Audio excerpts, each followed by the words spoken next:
तुम्ही बोलायला लागले 5 मिनिटं झाले, पण 5 मिनिटापासून तुम्ही आम्हाला टाळ्याच वाजवायला लावल्या.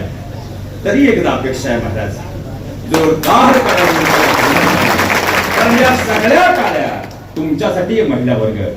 कारण संध्याकाळी 7 वाजता आपल्या हातात रिमोट आला आणि आपल्या घरात जी मराठी किंवा सन मराठी सुरू झालं की संध्याकाळी 7 वाजता तू तिथं, मी 7:30 ला नको दूर जाऊ बाबा, 8 वाजता कॉन्स्टेबल मंजू आणि 8:30 ला आदिशक्ती, हे सगळं उरकून तुम्ही आला.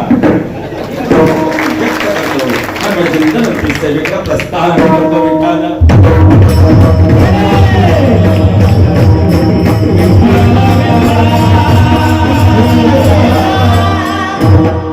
लक्षात घ्या महाराज, चिंतनरूपी सेवेकरता निवडलेला भंग जगद्गुरु तुकोबाराय सांगतात, या मृत्यू लोकामध्ये जर खऱ्या अर्थाने परमात्म्याची प्राप्ती करायची असेल ती का करावी? आपुला तो एक देव करून घ्यावा, तेने विना जीवा सुख नव्हे. या मृत्यू लोकामध्ये आम्हाला प्रपंचात तल्लीन आहोत, कसाही करा शेवटी तो नश्वरच आहे. आता सुखासाठी बायको केली बरोबर, कारण सध्या महाराष्ट्रात लग्नाच्या पत्रिका कमी एवढे बायोडेटे छापावे लागतात. तुमच्याकडे कसं काय बरं आहे ना? खायचं बरं आहे महाराज. गावात आल्यापासून 35 नवरदेव रस्त्याने पाहिजे, तो भांडारा पायात उठून उभा राहतो, आपल्या चांगला पडतो काय. पण जाऊ द्या आता विषय निघाला तर खरं सांगा, सध्या शेतकऱ्याच्या मुलांना मुली मिळत, तुम्ही काही टेन्शन मध्ये येत का? तुम्ही बोलले तर सूत्र जमेल, नाही तर घड्याळाचा काटा, विठोबा पायी, ज्ञानेश्वर माऊली, नारळ पाकिट, त्याच्यामुळे बोलत चला. आता खरं सांगा, सध्या शेतकऱ्याच्या मुलांना मुली मिळत नाही. आपला बाबा यंदाही पिवळा होईल असं वाटत नाही. बरं जाऊ द्या महिला मंडळ, आता तुम्ही सांगा. आता आज जर तुम्ही बोललात तर परमात्म्याचा आशीर्वाद तुम्हाला मिळेल, आणि आज जर तुम्ही बोललात तर 1 वर्षात बघा जेजुरीची पायरी चढेल. पण आज जर तुम्ही गप राहिलात पुढचे 5 वर्ष पप्या पिवळा होणार. खरं सांगा, सध्या शेतकऱ्याच्या मुलांना मुली मिळत, यांच्या बरोबर भांडताना जेवढ्या मोठ्याने बोलता ना तेवढ्या मोठ्यानं सांगा. शेतकऱ्याच्या मुलांना मुली मिळत, यांच्या बरोबर भांडताना जेवढा मोठा आवाज आहे तेवढा. शेतकऱ्याच्या मुलांना मुली मिळत, तुमचा अवघडच आहे. आपला बाबा यंदाही पिवळा होईल असं वाटत. बरं जाऊ द्या महिला मंडळ, आता पुरुष मंडळी शांत. फक्त महिला मंडळ ज्यांना वाटतं शेतकऱ्याच्या मुलांना मुली मिळायलाच हव्यात, त्या सगळ्यांनी एका जोरदार काळी वाजवात परमात्मा तुमचा ऐकणार. आता बरेच देव राहिले तुमच्या गावात. बरं जाऊ द्या महिला मंडळ, आता तुमची सगळ्यांची इच्छा आहे ना शेतकऱ्याच्या मुलांना मुली मिळायला हव्यात. मग इथं बसलेली कोणती आई आता हनुमंतरायांची शपथ घेऊन मला सांगेल, महाराज आज माझे डोळे उघडले, आता बसल्या जागेवर मी शपथ घेते का आता यापुढे मी माझी गुड्डी शेतकऱ्याच्याच मुलाला देईल. फक्त तेवढ्याच आहे आता बोटवर करा.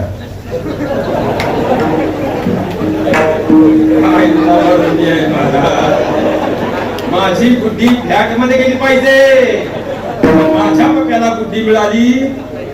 बरं जाऊ द्या महिला मंडळ, तुम्हाला तर शेतकरी जाबाई चालत, तुम्ही भांडून आलेत का? सध्या खऱ्या तुम्हाला शेतकरी जाबाई चालत नाही, तुमच्या लेकीला शेतकरी नवरा नको आहे. आता पुण्यात आमच्या ऑफिसच्या बाजूलाच आयटी पार्क आहे, आणि ह्या वर्षी आयटीच्या जवळजवळ 90-92 मित्र माझ्या लग्नाचे. 500च्या स्टॅम्पवर मी मध्यस्थी राहतो, सर आपण दोघेही राहूया. त्यांचा पगार 90 ते 92,000, 11-11.5 लाख रुपये पॅकेज आहे. म्हणजे साधारणपणे परमनंट, मी गॅरंटेड. फक्त त्यांची एकच अडचण आहे बाबा, त्याला एकही गुंठा जमीन नाही. उद्या येऊ का परत सकाळचा बस घेऊन? किती आहे आपली पोर देतील बोटीवर करा. किती आहे आपली पोर देतील बोटीवर करा. मग तुम्हाला जमीन काय लागत? कारण तुम्हालाही माहितीये उद्या जर त्याची नोकरी गेली तर कमीत कमी ही काळी आई त्याला उपाशी मारणार नाही. मग माझ्या बहिणीनं एकच विचार करा, जर ही काळी आई त्याला उपाशी मारणार नाही तर काळ्या आईची सेवा करणारं माझं शेतकऱ्याचं पोरग तुमच्या लेकीला उपाशी ठेवेल का? म्हणून हा जोड विनंती करतो, आता बदला. आणि तुम्ही सोप्या नाही, तुम्ही रोज मुलीला सांगता शेतकरी नवरा करायचा, आता गप राहाल तुम्ही. शेतकरी नवरा करायचा नाही, शेतीत काम करायचं नाही, उन्हात जायचं नाही, कपाशीकडे पाहायचं सुद्धा. आता तुमच्या लेकीला 15 काय 20 लाख पॅकेज असणारा मुलगा मिळाला, पण कोरोना सारखी परिस्थिती आली आणि त्याला गावी कायमचं यावं लागलं शेती करायला. तर इथं बसलेल्या किती आया आता सरळ आपल्या मुलींचा हात धरून तिला माहेरी नांदायला आणतील, फक्त तेवढ्या याने आता बोटवर करा. आणि ज्या सांगतील बाळा कष्टाशिवाय या जगात काहीच मिळत नाही, कष्ट करून मोठे व्हा, त्या सगळ्यांनी एकदा जोरदार टाळी वाजवा. आपल्या गावात बस आहे का बरं जग कशाला पडलं तर करता. आता आयुष्यभर तुम्ही काय सांगताय शेतकरी नवरा करायचा, आता ती ऐकेल का? मग प्रकरण घटस्फोटापर्यंत आलं तर आईचं आयुष्य 3 वर्षांनी आणि खऱ्या अर्थानं पाहायला गेलं तर वडिलांचं आयुष्य 2 वर्षांना कमी होतं. म्हणून खऱ्या अर्थानं आता तरी विचार बदला, कारण या कष्टाशिवाय परमात्म्याला मिळालं नाही, कष्टाशिवाय संतांना काही प्राप्त झालं नाही. आपण तर सामान्य जीव आहोत, कष्टाशिवाय या जगात काहीच मिळणार नाही. एवढं जरी बिंबू शकला तर 50% घर तुटायची वाचतील, हे सगळ्यात मोठं वास्तव आहे. विठ्ठल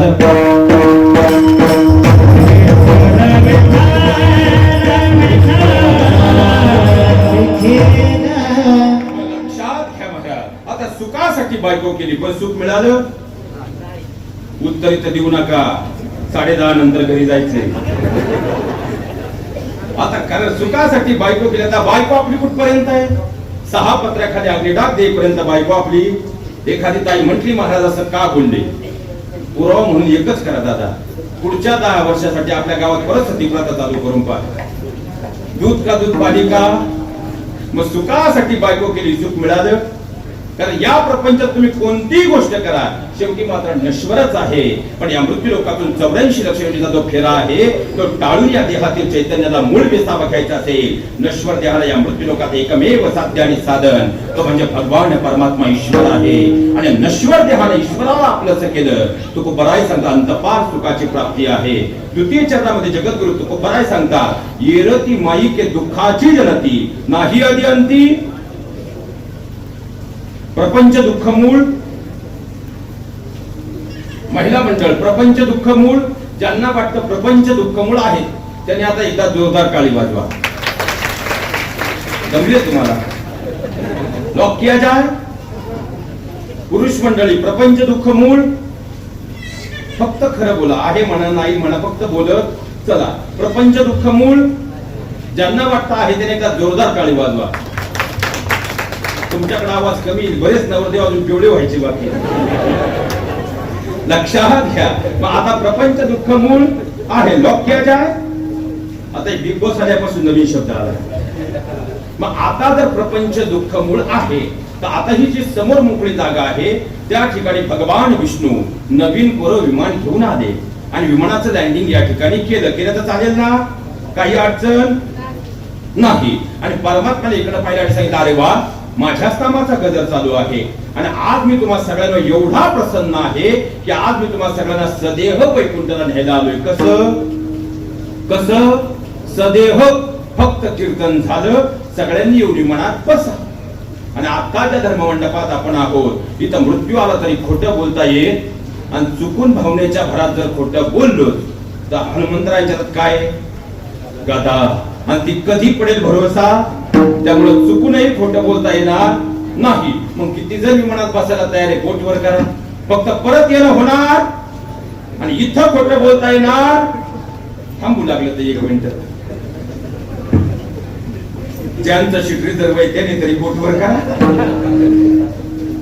मी ये म्हणून राहिले असं रोज तुम्हाला सकाळी 5:45ला, दुपारी 1:45ला आणि रात्री 10:45ला 3 गोळ्या देणारी सुद्धा आता बोटवर करायला तयार.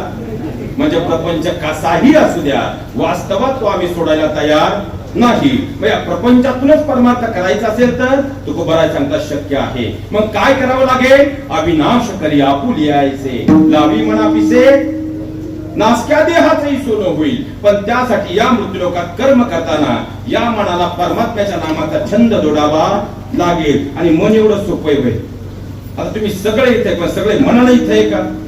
कुणाच्या डोक्यात काय खटके असेल सांगू शकत कारण मन एवढं चंचल आहे. आता तुम्ही सगळे इथे आहेत. आता पुढच्या डोक्यात वेगळं असेल, तुमच्या डोक्यात वेगळं असेल, तरुण पोरांच्या डोक्यात एकच चाललंय, महाराज बरोबर वेळेत थांबा बरं, कारण गुडीला SMS करायचं राहिलं. कारण सध्या तरुणाई 4 रोगाला ग्रस्त आहे. पहिलं म्हणजे प्रेमाचं व्यसन आहे, दुसरं म्हणजे मोबाईलचं व्यसन आहे, तिसरं म्हणजे दारूचं व्यसन आहे, आणि चौथं म्हणजे खऱ्या अर्थानं अभ्यास न करता राजकारणात येणाऱ्या नवीन पिढीचं आहे. राजकारणात तरुणाईला आलंच पाहिजे, पण त्या अगोदर स्वतःला घडवलं पाहिजे. कारण राजकारणामध्ये सगळ्यात महत्वाची 3 सूत्र आहेत महाराज. कधीच कुणाची लावालावी करणार राजकारण जीवनात करू नका. त्यापेक्षा पर्यावरण समृद्धीसाठी झाडे लावा, झाडे जगवाच राजकारण करा. गाव घडल्याशिवाय राहत नाही. कधीच कुणाची जिरवाजिरवी करून राजकारण करू नका. त्यापेक्षा पावसाचं पडणारं पाणी जिरवण्यासाठी पाणी अडवा, पाणी जिरवाची स्कीम राबवा. गाव तालुका जिल्हा घडल्याशिवाय राहत नाही. आणि कधीच राजकारणातून वादामधून कुणाच्या डोक्यात कोरडा खाण्याचा विचार करू नका. त्यापेक्षा कोरडाबंदी चराईबंदीची निर्णय का. गाव तालुका जिल्हा घडल्याशिवाय राहत नाही. आणि खऱ्या अर्थानं तरुणांनी राजकारणात आलंच पाहिजे, पण अर्धवट बुद्धीनं कार्य करू नये. कारण सर ही आजची खरंच वास्तवता आहे की अर्धवट बुद्धीने आलेले सध्याचे तरुण कार्यकर्ते राजकारणामध्येही आणि गावामध्येही दुफडी निर्माण करतात. ही सगळ्यात मोठी वास्तवता आहे. म्हणून तरुणांनी राजकारणात आलंच पाहिजे, पण त्या अगोदर स्वतःला घडवलं पाहिजे. दुसरं व्यसन म्हणजे खऱ्या अर्थानं मोबाईलचं व्यसन आहे. आता मोबाईल चांगला की वाईट याबद्दल आज आपल्याला जास्त उहापोह करायचं नाही, कारण आपल्याला मूळ विषयाकडे जायचंय.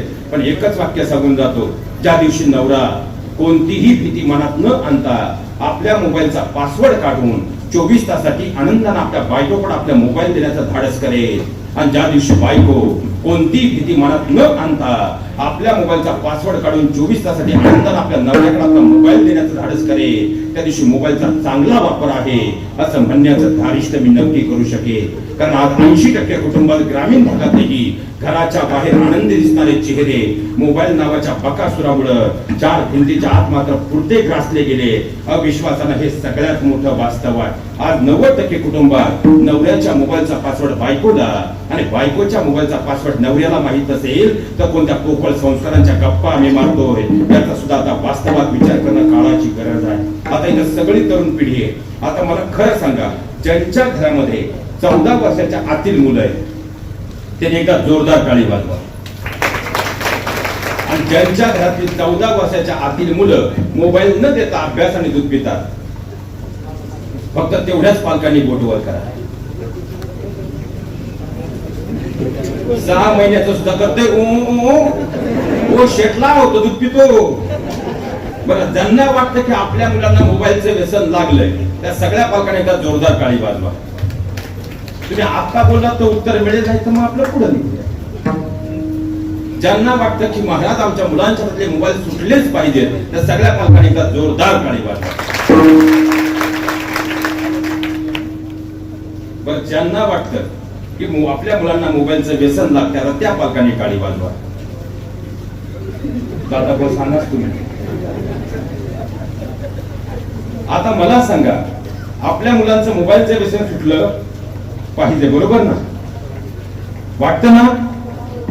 आता इथे जेवढी 14 वर्षाच्या आतील मुलं झटपट उभे राहा, वेळ कमी. जेवढी 14 वर्षाच्या आतील मुलं आहेत तरी सगळ्यांनी आहे त्या जागेवर झटपट उभे राहा. झटपट जे उभे राहतील ते या वर्षी पास होतील, आणि जे बसून राहतील इकडं झटपट वा. झटकीची मुलं जेवढी तेवढी पटपट उभे राहतील. इंग्लिश मीडियम तू झटपट तुमच्या डोक्यात एक आज एक वाजवायचे.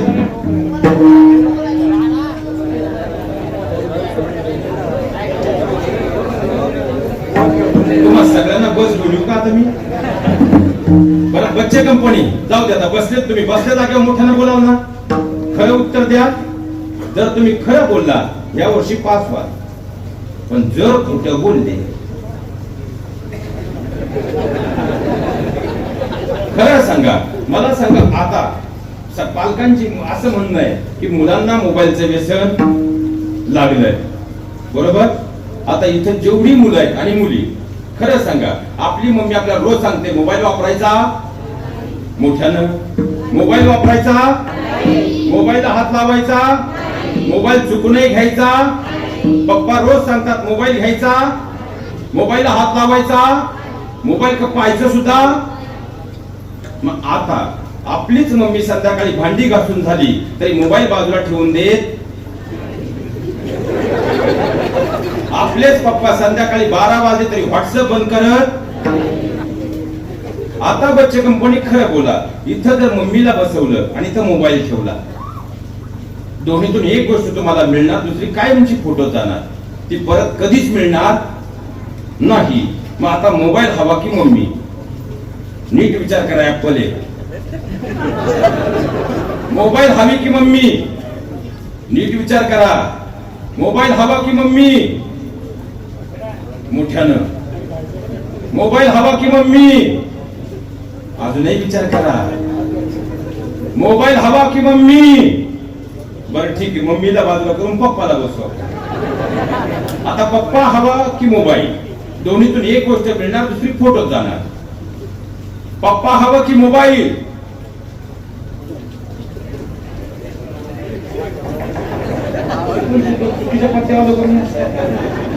पप्पा हवा की मोबाईल?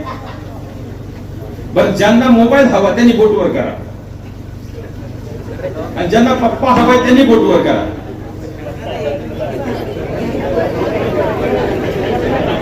सगळी लबाड दुनिया झाली. आता खरं सांगा, खरं सांगा, उद्यापासून जर आपल्या आईच्या हातात मोबाईल दिसला नाही तर तुम्ही मोबाईल मागाल का? जे मागणार नाही त्यांनी बोट वर करा. वा, एकदा त्या लेकरासाठी टाळ्या वाजल्या. बाकीचे बरं, महिला मंडळ, आता तुम्ही उत्तर द्या. तुम्हाला म्हातारपणी मुलं सांभाळणार का मोबाईल? कोण? मुलं. मग जर तुमच्या मुलांना तुमच्या हातात मोबाईल दिसला नाही तर उद्यापासून ते मोबाईल मागणार. इथं बसलेल्या किती आया उद्यापासून संध्याकाळी 6:30 ते रात्री 10:30 चुकूनही मोबाईल हातात घेणार नाही. फक्त तेवढ्या आहे, आता बोट वर करा.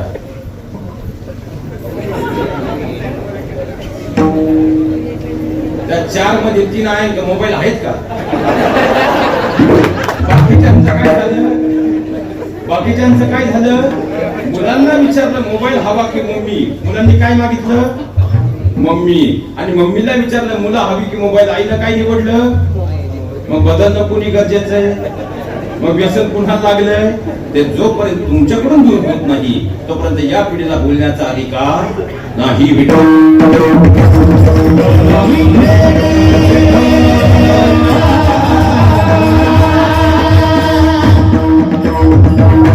लक्षात घ्या, मन एवढं चंचल आहे ते उडून फिरून सांगता येणार? बहुत चंचल चपळ, बहुत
जोरदार कडावून काढा म्हणजे समस्त काळ मोर्चांसाठी